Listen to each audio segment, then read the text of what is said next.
Hey, this is a quick video on a 95 Maxima, how to jumper the windows when your battery's dead. Just pop off. I've already popped off the window control here. Inside this switch you're going to find right here. Blue red and a blue black. Those are the wires you need to hit to jumper your window. I've already got them wired up. Got a drill battery.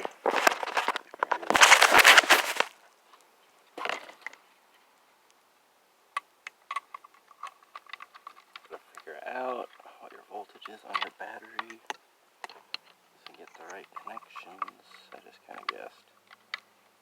Your one side and the other is probably positive and negative, and this should up the window.